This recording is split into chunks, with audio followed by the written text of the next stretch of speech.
जय श्री राम। जय हिंदू राष्ट्र। ब्रिजभूषण सैनी, राष्ट्रीय अध्यक्ष देवसेना। साथियों, आज का विषय है पीएफआई को बैन करना पर्याप्त नहीं है,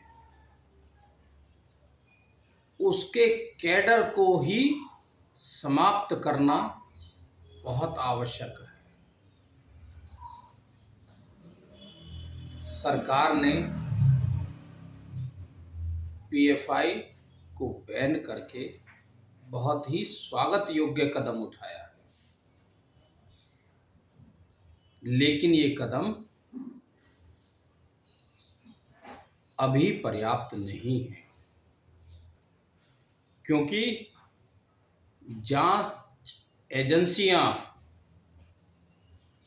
इस पीएफआई की तह तक अभी नहीं पहुंच पाई है। वो आम जनता को यह नहीं बता पाई है कि इस पीएफआई के संस्थापक कौन हैं, जो पूरे देश में इस संगठन को चला रहे हैं। अभी प्रदेश स्तरीय लोगों को अरेस्ट किया है।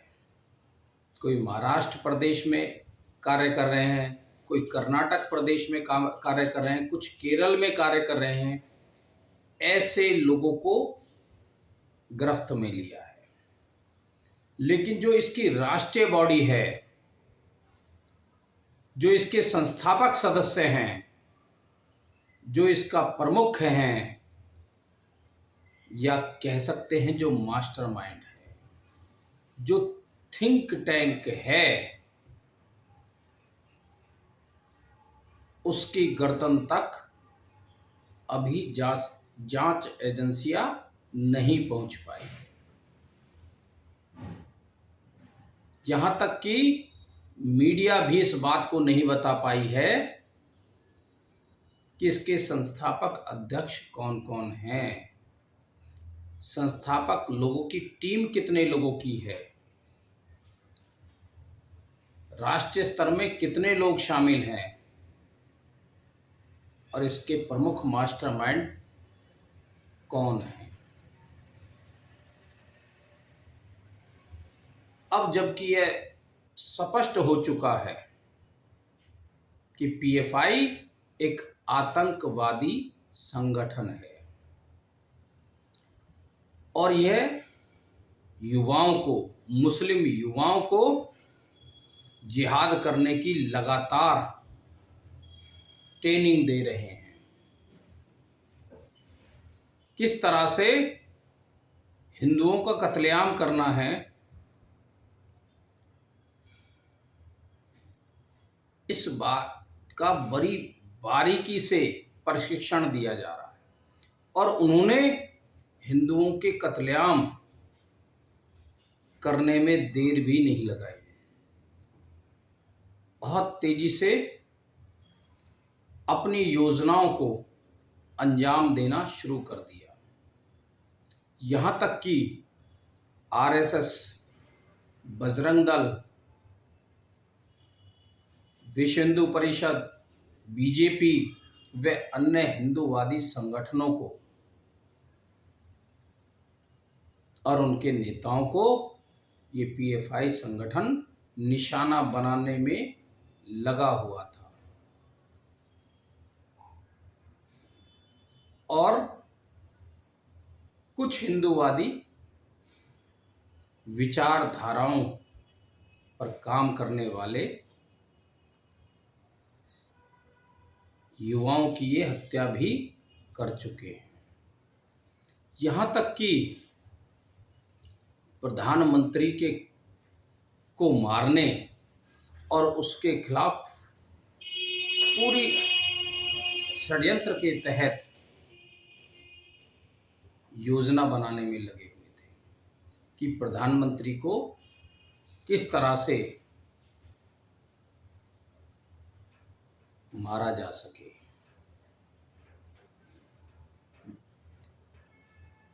इन योजनाओं को देखते हुए यह समझा जा सकता है कि पीएफआई भारत को इस्लामिक राष्ट्र बनाने की कितनी गंभीरता से तैयारी कर रहा था। और ये तैयारी 2002 से लगातार चल रही है। सिमी पे जब प्रतिबंध लगाया तो सिमी का कैडर और अन्य संगठन मिलकर, अन्य जिहादी मिलकर इन्होंने ये पीएफआई का रूप दिया और सभी इसमें शामिल होकर फिर से अपनी योजना में लग गए। अब देर सवेर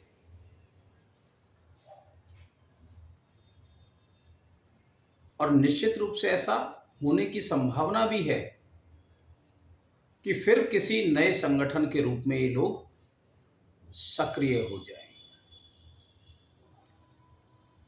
और क्योंकि मानसिकता तो जिहाद की है ही, वो इनकी मानसिकता से निकला नहीं है।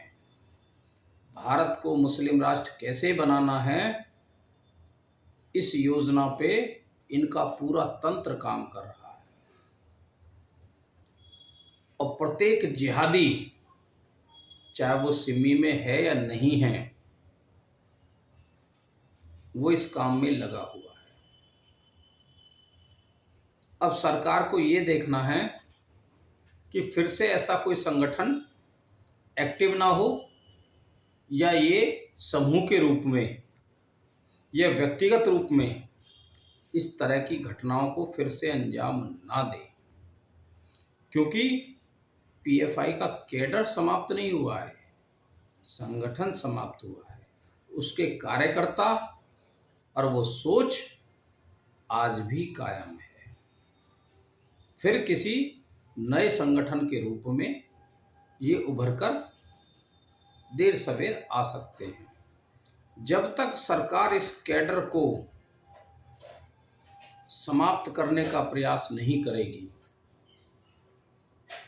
तब तक ये खतरा टला नहीं है। क्योंकि मदरसों में जो सिखाया जा रहा है, जो पढ़ाया जा रहा है, वो देश के लिए शुभ संकेत नहीं है।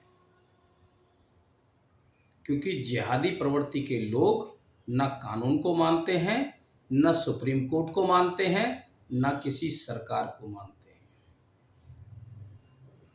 यदि मानते तो वो गला काटने जैसी घटनाओं को अंजाम न देते। वो इस देश के कानून पर भरोसा रखते। वास्तविकता में ऐसा नहीं है।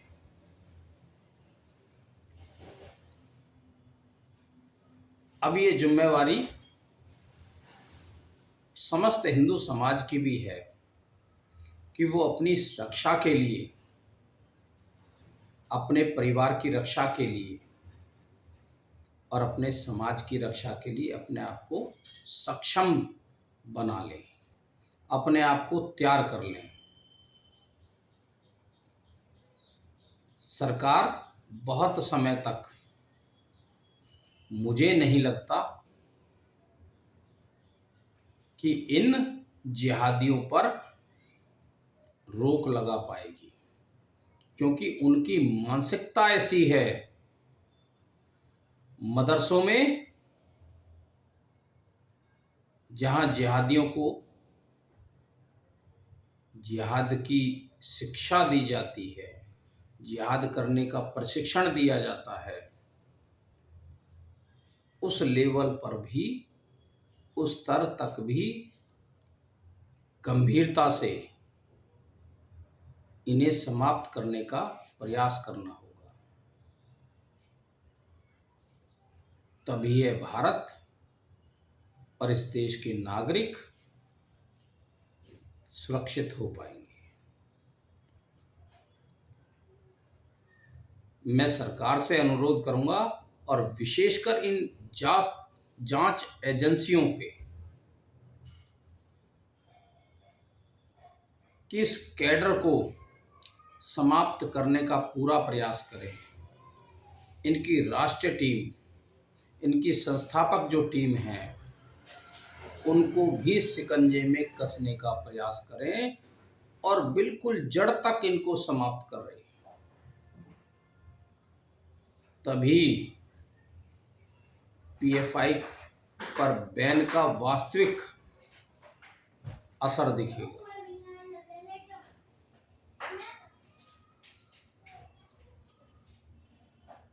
मित्रों, बड़ा गंभीर विषय है ये, क्योंकि इन्हें जो प्रशिक्षण मिलता है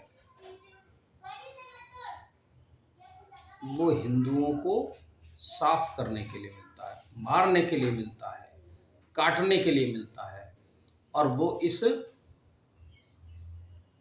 योजना पे तेजी से अमल कर रहे थे। सरकार ने इस पर बैन लगाकर प्रारंभिक रूप से इन्हें रोकने का प्रयास कर दिया है, लेकिन समस्या अभी टली नहीं है।